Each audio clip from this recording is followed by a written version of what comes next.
बिहार में due to Lalu Prasad Yadav जादू का नेता है, तेजस्वी यादव जादू का नेता है।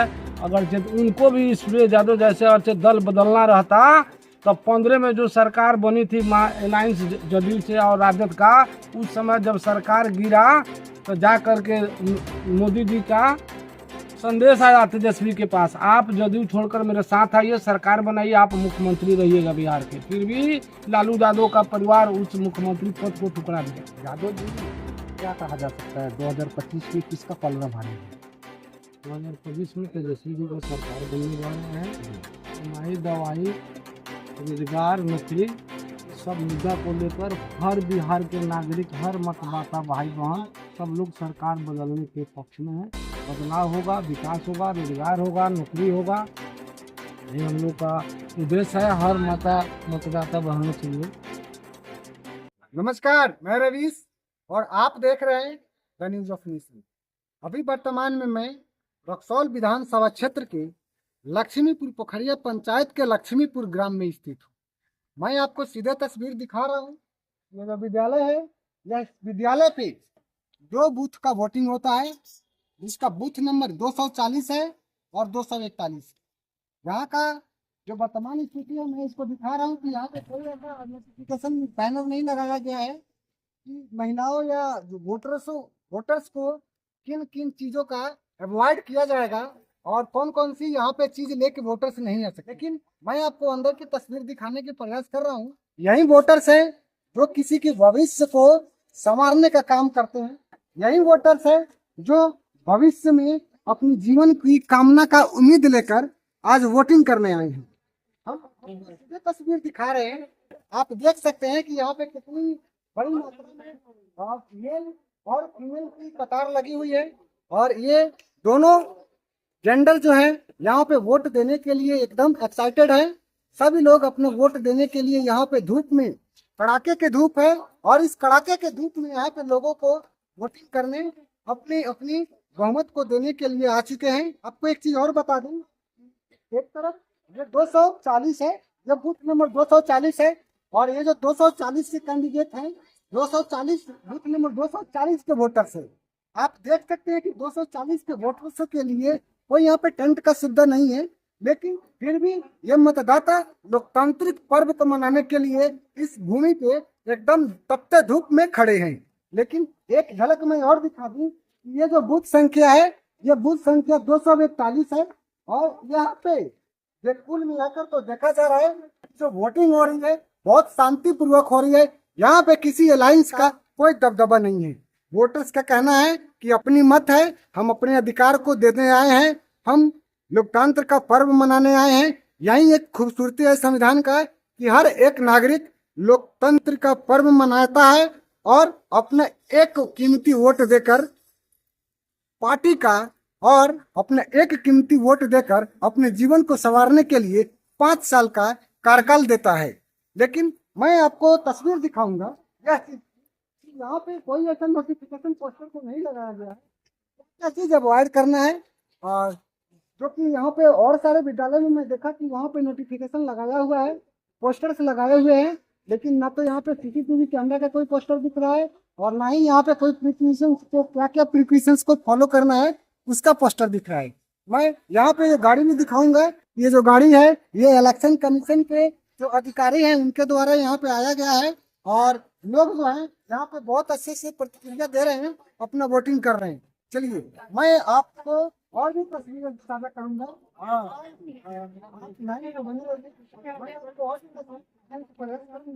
और पर मैं बता दूं यहाँ पे काफी ज्यादा यहाँ के जो वोटर्स हैं वो तपते धूप से बचने के लिए पीपल की छांव में आकर खड़े हुए हैं, लेकिन वोटर्स के लिए कोई यहाँ पे साधन नहीं है। वोटर्स एकदम कड़ाके के धूप में अपने वोटिंग कर रहे हैं और जो भी अलायंस के दल है वो अपने तो सरकार बनाएंगे ही, लेकिन वोटर्स बिल्कुल घाम में तपते धूप में खड़े हैं। मैं आपको कुछ लोग हैं जो उनसे बात करेंगे। क्या नाम है आपका? मदन यादव। मदन यादव, आपने वोट कर दी? नहीं कर रहा है, करना है। चलिए, और इस बार जो वोट करेंगे 12 मिनट का मूड है, बहुत अच्छी बात है। भाई साहब हैं क्या? भाई साहब वोट किया है? अभी नहीं किया क्योंकि वहाँ पे बहुत ज्यादा धूप लग रहा है ना, इसलिए छाँव में आके बैठे हैं। अच्छा, धूप होने के कारण अभी छाँव में बैठते हैं। तो काफी लोग कतार में लगे हैं ना, इसलिए हम थोड़ा इधर आ गए हैं, 10 मिनट बाद जाएंगे। तो इस बार क्या देखा जा रहा है? इस बार आप पूरा बदलाव का लहर है एकदम पूरे बिहार में। बदलाव के लिए आ रहे हैं। हाँ एकदम चलिए, पूरा लहर। हम और एक आप एक व्यक्ति हैं, उनसे बात करेंगे। क्या नाम है सर आपका? उबैद जी, क्या देखा जा रहा है यहाँ पे? बदलाव की लहर है या फिर पुरानी सरकार सत्ता में वापसी आई? बदलाव की लहर है। बदलाव की लहर है। चलिए, क्या नाम है सर आपका? सरफुल्ला है, मोहम्मद सरफुल्ला। जी, सैफुल्लाह जी, इस बार जो वोटिंग, आप वोटिंग कर दिए? बिल्कुल। हाँ, तो इस बार हाँ, सैफुल्लाह जी का ये दिखाया जाए, थोड़ा सा जूम करके दिखाइए कि ये अपनी वोटिंग कर दिए हैं, ये अपने मत का अधिकार को प्राप्त कर लिए। और इस बार जो वोटिंग हुआ है सर, वो किन मुद्दा को लेके वोट किए? तो कैसा लगता है, क्या होना चाहिए? तो मैं तो आपसे जानने की कोशिश कर रहा हूँ। ये तो पूरा बिहार मुझे लग रहा है कि ये सोच बना ली है कि विकास की तरफ जाना है, नौकरी की तरफ जाना है। पूरे हालात हैं, हालात को बदलना है, टेस्ट को बदलना है।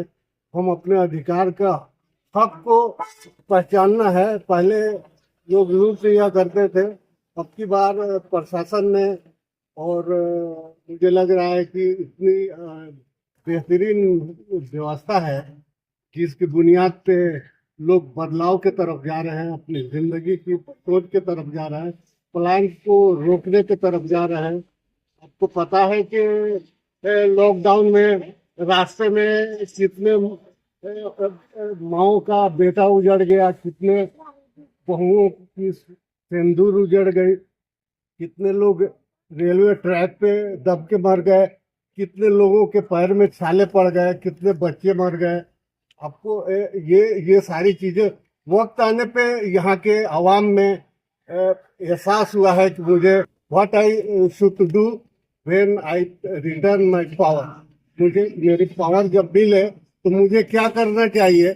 ये हमारा अधिकार है कि मैं ऐसे हालात से अगर चूक जाऊं तो ये फिर हमारी बदकिस्मती होगी और वही उसी दलदल में हम जात पात के और हिंदू मुसलमान के ये में रह जाएंगे और हाथ में कुछ नहीं मिलेगा। हालात को लोग बदलने के कोशिश में, और हालात बदल रहा है और हालात बदलेगा यकीनन। 14 तारीख को आपको भी यकीन हो जाएगी कि लोगों ने क्या किया है और लोगों ने अपने बिल्कुल हकीकत को पहचाना, अपने पावर को पहचाना और बदलाव की तरफ गया। जहाँ से श्याम बिहारी जी खड़े थे, मुझे लग रहा है कि 60 से 70% वोट उनके हक में, यहाँ पूरे कॉन्स्टिट्यूएंसी में विधानसभा में उनके तरफ गया है और इसमें नो डाउट बिल्कुल जीते। Maybe we can call that the Sambiyari Prasad is leading from the air at the maximum vote. मुझे लग रहा है कि he will must success 25 to 30,000 votes. It may be, you can say that Sambiyari Prasad is winning from this constituency, Raxaul Vidhan Sabha Kshetra. So I think that according to you, to 20,000 to 30,000, maybe Sambiyari Prasad is winning from this vote. आप देवी की लफ्ज इस्तेमाल कर रहे हैं और मैं कह रहा हूँ कि this is the sure, It is confirmed. ये this is the sure and this is the confirm that he will win 25 to 30,000 votes. Wow, that's nice. Nice to talk to you, but there is some issue and we have some chance. और मैं एक बात और कहूंगा कि यहाँ की आवाम की बेदारी को मैं बार बार सलाम करता हूँ। इस बेदारी, ये आवाम अपने हुकूक का पहली बार 20 साल में अपने हुकूक को, अपने अधिकार को, अपने जाति से ऊपर उठ, अपने जाति से ऊपर उठ, मजहब से ऊपर उठ, विकास के लिए, हिंदुस्तान के लिए, आवाम के लिए वोट किया है। मैं उनका बार बार कर मकदम करता हूँ, स्वागत करता हूँ और उनके सोच को सलाम करता हूँ। Thank you sir. क्या नाम है आपका? सोनू कुमार यादव। क्या इस बार क्या देखा जा रहा है सर? इस बार देखा जा रहा है रोजगार रोजगार चाहिए हमको। बाहर में जाकर, पंजाब में जाकर वो ये बातें नहीं सुननी है। चाहते हैं कि हमारे देश को विकास करें। बहुत बहुत धन्यवाद। और भी यहाँ पे बुजुर्ग चाचा हैं, इसे जानने की कोशिश करेंगे। क्या नाम है चाचा? जी, जादव जी आप बताइए, इस बार जादव जी का झंडा लहरेगा कि क्या होगा? लहरेगा। और भी तमाम यहाँ पे वोटर्स हैं, मैं वोटर्स से जानने की कोशिश करूंगा। क्या नाम है तेरा? यादव जी, क्या देखा जा रहा है यहाँ पे? जो देखा जा रहा है वो परफेक्ट है, इसको फिर क्या कह सकते हैं? बहुत बढ़िया है, बिहार बदलाव है। हाँ, क्या नाम है चाचा आपका? तो तपसी यादव, ये कहा जा सकता है कि यहाँ पे जो 2025 विधानसभा का चुनाव है, इस चुनाव को आप किस नजरिए से देखते हैं? बदलाव। चलिए, तो यहाँ की जनता ने अपनी अपनी प्रतिक्रिया बहुत अच्छी जताई, और यहाँ के वोटर्सों का कहना है कि इस बार बदलाव की लहर है और इस बार परिवर्तन की सरकार है। तो मैं कुल मिलाकर बोलूं तो इस विधानसभा से भाजपा वर्सेस महागठबंधन के बीच में देखा जाए तो कांटे की टक्कर है। लेकिन आगामी देखते हैं 14 तारीख को कि किसकी खाते में कितना वोट जाता है और कौन प्रत्याशी कितने वोटों से विजयी प्राप्त करते हैं। आपको बता रहा था कि मैं लक्ष्मीपुर पथरिया पंचायत का लक्ष्मीपुर गांव में था, और लक्ष्मीपुर गांव में जो वोटर्स हैं वो वोट करने के लिए कितने कतारबद्ध हैं मैंने आपको दिखाया है। लेकिन तमाम बातों पे मैं बात करेंगे, और यहाँ पे ग्रामीण से हम इन ग्रामीण लोगों से जानने की कोशिश करेंगे कि इस बार वो जो अपना वोट किए हैं वो किन मुद्दाओं को लेके किए हैं, क्या क्या बदलाव होना चाहिए, और अहम बात कुल मिला के बोले तो किन मुद्दों पे वोट करेंगे, हम यहाँ की नागरिक से जानने की कोशिश करेंगे। लेकिन अभी मैं आपको बता दूं कि यहाँ पे कुछ लोग बैठे हुए हैं, और ये मेरे को लग रहा है कि कोई अलायंस के पार्टी दल से नहीं है, लेकिन यहाँ के वोटर्स हैं। तो हम कुल मिलाकर ये बात करेंगे कि क्या नाम है आपका? ब्रिज किशोर प्रसाद जी, बताइए 2025 का विधानसभा चुनाव है, बिहार में बहार है, किसका सरकार है? तेजस्वी का सरकार है। तेजस्वी का सरकार है। तेजस्वी का सरकार बनेगा, बनेगा, फुल बहुमत से बनेगा। फुल बहुमत से बनेगा।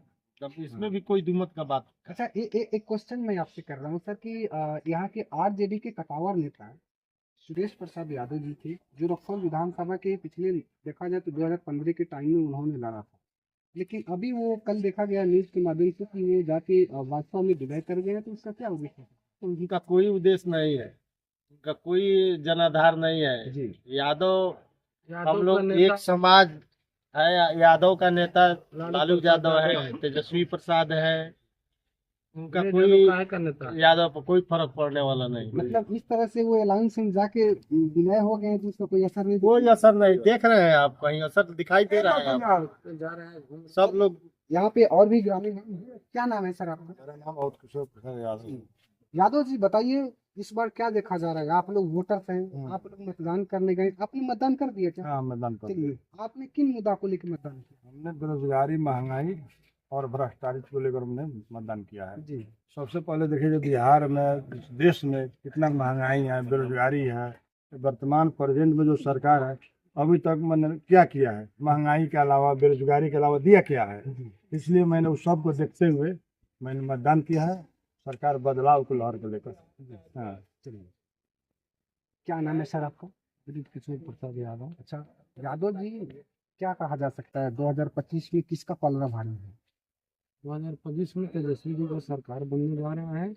कमाई, दवाई, रोजगार, नौकरी, इस सब मुद्दा को लेकर हर बिहार के नागरिक, हर मतदाता भाई बहन सब लोग सरकार बदलने के पक्ष में है।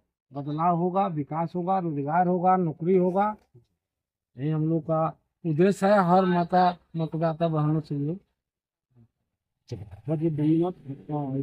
ये पूछे हैं जो सुरेश यादव के बारे में। जो सुरेश यादव 25 में 15 में जो चुनाव लड़े हुए थे, जादव का नेता है, कदावर नेता है। आप एक चीज हमारे जिससे आप पूछे हैं, सुरेश यादव जादव का नेता नहीं है। बिहार में ड्यू टू लालू प्रसाद यादव जादव का नेता है, तेजस्वी यादव जादव का नेता है। अगर उनको भी सुरेश यादव जैसे और दल बदलना रहता तो 15 में जो सरकार बनी थी अलायंस जदयू से और राजद का, उस समय जब सरकार गिरा तो जा करके मोदी जी का संदेश आया तेजस्वी के पास, आप जदयू छोड़कर मेरे साथ आइए, सरकार बनाइए, आप मुख्यमंत्री रहिएगा बिहार के। फिर भी लालू यादव का परिवार उस मुख्यमंत्री पद को ठुकरा दिया। चलिए, ये है क्या नाम है चाचा? पंकज प्रसाद यादव। लगभग मेरे को लग रहा है कि आपका उम्र लगभग देखा जाए तो 60+ है। आप अपने समय से बहुत ऐसे राजनीति देखे होंगे, लेकिन मैं आपसे एक बात पूछ रहा हूँ कि इस बार जो आप वोटर से वोट देने आए हैं, तो क्या इस बार किन किन मुद्दाओं आपके लिए अहम रहेगा? शिक्षा है, सड़क है जी, मकान है जी। और चलिए, काले तमाम यहाँ पे दर्शक हैं और तमाम ये वोटर्स हैं। हम इन वोटरों से राय लेने की कोशिश किया और मैंने आपको बताया, ये जो वोटर्स हैं यही बिहार के भविष्य हैं, यही अपना एक एक वोट करके सरकार को सत्ता में लाते हैं। लेकिन यदि कोई सरकार दादागिरी करती है तो फिर यही वोटर्स के पास अधिकार है कि उसको सरकार से उखाड़ फेंकने का काम करते हैं। तो कुल मिलाकर मैं आपको यहाँ की जो प्रेजेंट स्थिति है, उस प्रेजेंट स्थिति को मैंने दिखाने का प्रयास किया और यहीं तक मैं आपसे लेता हूँ विदा। तब तक के लिए धन्यवाद। मैं जानना चाहता हूँ, नीतीश कुमार जी कहते हैं मैं 2005 से 2025 तक बिहार को 2005 के पहले जिस तरह से बिहार को स्थिति थी, लेकिन उस स्थिति से लेकर अभी 2005 से लेकर 2025 तक बिहार को सुधारने के लिए नीतीश जी दावा करते हैं। मैं इस बात पे यहाँ की जनता से ये पूछूंगा कि क्या वाकई में वो सही है या फिर नीतीश जी या फिर अलायंस के दल इस पे अपनी रोटी सेकते हैं। तो क्या नाम बताएं आप? प्रसाद। तो आप बताइए, 2005 के बाद और 2025 चल रहा है, ये भी एंडिंग समय है, न्यू सरकार बनाने के लिए वोटिंग हो रही है। तो क्या 2005 से 2025 के बीच में जो नीतीश जी कहते हैं कि हमने रोड का निर्माण किया, राशन फ्री किया, बिजली फ्री किया, बच्चे को शिक्षा में हम बढ़ोतरी दिया, इनमें क्या सच्चाई है? ये पहले जो राशन की जो बात किए हैं, 2014 में मोदी जी का सरकार है, उस समय इससे पहले मनमोहन सिंह देश के प्रधानमंत्री थे। खाद्य सुरक्षा बिल भारत में किसने लाया? पहले ये जो लोग बोलते हैं कि हमने राशन दे रहे हैं, हम राशन फ्री दे रहे हैं, इसका निर्माण कौन सरकार किया? पहले इस मुद्दा पर जो लोग ये कहता है कि हम राशन दें, उनसे ये सवाल पूछे कि राशन आप लाए कि आपके आने से पहले से राशन बंट रहा है? कांग्रेस का देन है कि खाद्य सुरक्षा बिल लागू किया। दूसरी बात कि जो नीतीश कुमार कहते हैं कि हमने बिहार को विकास किया, हमारे बिहार वासी के जो लड़का इंजीनियरिंग पढ़ना चाहता है, जो लड़का मेडिकल में जाना चाहता है, कई गो यूनिवर्सिटी खुलवाए हैं बिहार में। मैं बीजेपी के लोगों से ये पूछना चाहता हूँ जो सत्ता में बैठ कर कहते हमने विकास का दरिया बहाया, पूरे बिहार में कई गो यूनिवर्सिटी खुलवाए हैं। बीजेपी वाले तो कहते हैं कि हमने मोतिहारी जिला में सेंट्रल यूनिवर्सिटी बैठवा दिया, यहाँ की शिक्षा के लिए इतनी स्ट्रॉन्ग यूनिवर्सिटी है। कहाँ पे है? एक तो केंद्रीय विश्वविद्यालय बना हुआ है बनकट में, केंद्रीय विश्वविद्यालय है, उसमें कौन सा लड़का इंजीनियरिंग करता है, कौन सा मेडिकल का तैयारी होता है? आपको, आप पत्रकार महोदय हैं, आपको खुद हमसे ज्यादा जानकारी है, ज्यादा जगह आप बोलते हैं। ये सब फेक न्यूज बना करके जनता को गुमराह करके 10,000 के लालच दे करके 5 किलो का राशन दे करके अपना पक्ष में मतदान कर रहे हैं। अभी बताइए, चुनाव है बिहार में, केंद्रीय मंत्री अमित शाह जी हैं, तो बिहार में क्या जरूरत है आने का? फिर लगता है उल्टा सीधा करवाएंगे डीएम एसपी को। हमारे यहाँ जब बिहार में ऑलरेडी आईएएस अफसर है तो फिर गुजराती को बुलाने की क्या जरूरत है? 20 को आईएएस आकर बैठा हुआ है पटना में, अफसर बनाकर काउंटिंग में उसको यूज किया जाएगा। यही सारी मुद्दा है। बीजेपी अगर ईमानदारी पूर्वक चुनाव लड़े तो वे सत्ता से कब के बाहर जा चुकी रहता जी, लेकिन ये तो ईवीएम का कहिए, अफसरशाही कहिए, डीएम आईएएस का जो है सो दबाव में किसी को जीत कर 3000 से जीत रहा है, उसको 3000 से हरा दिया जा रहा है। यही सारी मुद्दा है। बीजेपी के पास कोई मुद्दा बचा नहीं है। हिंदू मुस्लिम राम बस ये सब तो खत्म हो गया है। अब अफसरशाही से वही जो सीट निकल रहा होगा महागठबंधन के, उसमें हेरा फेरी करवाएगा। चलिए, तमाम ये जो मुद्दाएं हैं माननीय बृज किशोर जी के द्वारा ये बताया गया कि जो सरकार सत्ता में रही जो दावे करती थी, वो दावे कहीं ना कहीं कांग्रेस के जो पहले लीडर थे उनके द्वारा किया गया है। लेकिन मैं आपको सच्ची खबर दिखाने के लिए तत्पर हूँ और फिर मैं आपको दिखाने की कोशिश करूँगा। तब तक के लिए धन्यवाद।